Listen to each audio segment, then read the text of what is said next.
Hello friends, welcome to our শিক্ষণীয় educational guide channel. আজ আমরা উপস্থিত হয়েছি আবার একটি নতুন ইন্টারেস্টিং বিষয় সম্পর্কে আলোচনা করার জন্য। আচ্ছা, আগের ভিডিওতে আমরা সালোক সংশ্লেষের আলোক রাসায়নিক বিক্রিয়া বা জারণ বিক্রিয়াটি তো জেনেইছি।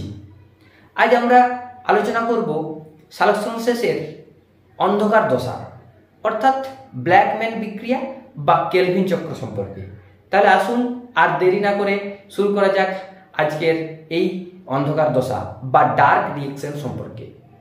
এই দশাটি ক্লোরোপ্লাস্টের স্ট্রোমা অংশে ঘটে থাকে এবং আলোক দশার মতো এই বিক্রিয়াটিও কয়েকটি ধাপে সংগঠিত হয়। যেমন 1 নম্বর CO2 এর স্থিতিকরণ, অর্থাৎ স্টোমায় অবস্থিত RUBP বা রিবিউলোজ বিসফসফেট কোষ কার্বন ডাইঅক্সাইডকে ব্যাপন প্রক্রিয়ায় গ্রহণ করে এবং রুবিস্কো বা রিবিউলোজ বিসফসফেট কার্বক্সিলেজ অক্সিনেজের উৎসেচকের দ্বারা একটি বিশেষ প্রক্রিয়ায় 6 কার্বনযুক্ত OBP বা অরবিটাল বিসফসফেট নামক একটি অস্থায়ী যৌগ গঠন করে। তারপর 2 নম্বর PGA বা ফসফোগ্লিসারিক অ্যাসিডের সংশ্লেষ।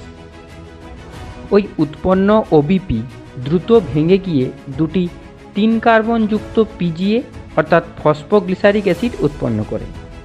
এই দশাকে আবার অঙ্গারাত্মীকরণ বা কার্বন অ্যাসিমিলেশনও বলা হয়, কারণ এই বিক্রিয়ার মাধ্যমেই বায়ুমণ্ডল থেকে গৃহীত CO2-র মধ্যে থাকা কার্বন PGA এর মধ্যে আবদ্ধ হয়। তারপর 3 নম্বরে PGA-র বিজারণ। এই PGA প্রথমে আলোক দশায় উৎপন্ন ATP এর সঙ্গে বিক্রিয়া করে BPGA অর্থাৎ বিসফসফোগ্লিসারিক অ্যাসিড গঠন করে। তারপর NADPH ও H+ আয়নের উপস্থিতিতে PGLDহাইড অর্থাৎ ফসফোগ্লিসারেলডিহাইডে পরিণত। তারপর 4 নম্বর RUBP এর পুনঃসংশ্লেষ।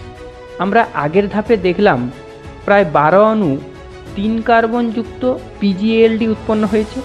এর মধ্যে 10 অণু PGLD কতকগুলি জটিল অন্তর্বর্তী বিক্রিয়ার মাধ্যমে পুনরায় 5 কার্বনযুক্ত 6 অণু RUBP উৎপন্ন করে।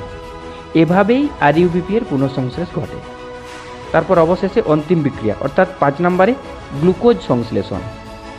এই অবশিষ্ট 2 অণু PGLD আবার কতকগুলি জটিল ও অন্তর্বর্তী বিক্রিয়ার মাধ্যমে 6 কার্বনযুক্ত গ্লুকোজ অর্থাৎ 1 অণু C6H12O6 উৎপন্ন করে। এইভাবেই গ্লুকোজের সংশ্লেষ। আজ তাহলে এ পর্যন্তই, দেখা হচ্ছে পরবর্তী ভিডিওতে। সঙ্গে থাকবে নতুন কোনো ইন্টারেস্টিং বিষয়। ভালো লাগলে লাইক করুন, শেয়ার করুন, সাবস্ক্রাইব করুন এবং সঙ্গে থাকার জন্য নোটিফিকেশন বেল আইকনটি ক্লিক করুন। আর বিস্তারিত তথ্যের জন্য ওপেন করুন ডেসক্রিপশন বক্স। আর অফলাইন ক্লাসের জন্য যোগাযোগ করুন স্ক্রিনে দেওয়া এই নম্বরে। নমস্কার।